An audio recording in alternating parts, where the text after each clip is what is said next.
What if, for the first time in history, you could truly own your money? No bank, no government, no middleman. That's what Bitcoin claims to offer. But what's really behind it? Is Bitcoin the biggest financial revolution since the internet, or just a digital illusion? In this video, we'll explore how Bitcoin works, why it was created, and most importantly, can Bitcoin actually deliver on its promise? The answer comes at the end. Bitcoin isn't a banknote, a bank account, or an app. Bitcoin is an idea about how money could work in the digital age, decentralized, limited, and global. It's designed so there will never be more than 21 million Bitcoins. That makes it, in the eyes of many, digital gold. No bank, no approval, no financial advisor, just an internet connection and the right knowledge. But before you think Bitcoin is just digital cash, let's look at why it exists in the first place. In 2008, banks were collapsing. The global economy was shaking. Trust in the system, almost gone. That's when an anonymous developer, or maybe a team, published a white paper titled Bitcoin, a peer-to-peer electronic cash system. It proposed a money system that couldn't be manipulated, inflated, or owned by any single party. Bitcoin was not just a tech project, it was a statement, a response to a financial system many saw as broken. But how does something like that even work without banks or central control? Bitcoin runs on a technology called blockchain, a kind of public ledger.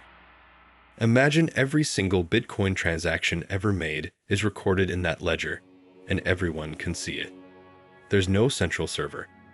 Instead, thousands of computers around the world, called nodes, store a copy. New transactions are verified by miners, people or organizations using computers to solve math puzzles. Whoever solves the puzzle first adds the next block to the chain and receives new Bitcoins as a reward. That's called mining. And every 4 years, the reward is cut in half. This is called halving. It makes Bitcoin increasingly rare. But is that enough to replace traditional money?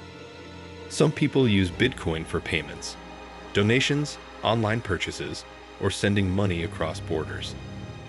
Others treat it like a digital vault to protect their savings against inflation.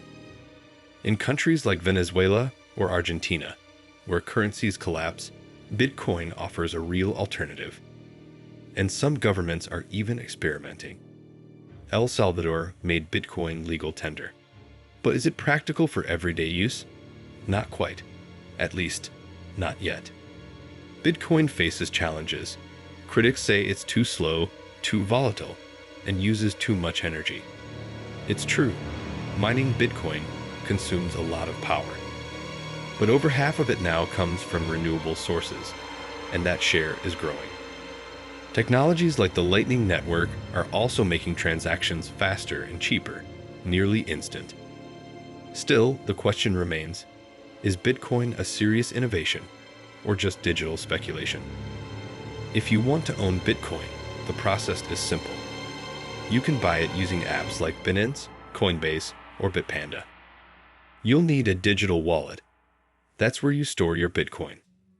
And here's the key. If you lose access to your wallet, your Bitcoin is gone.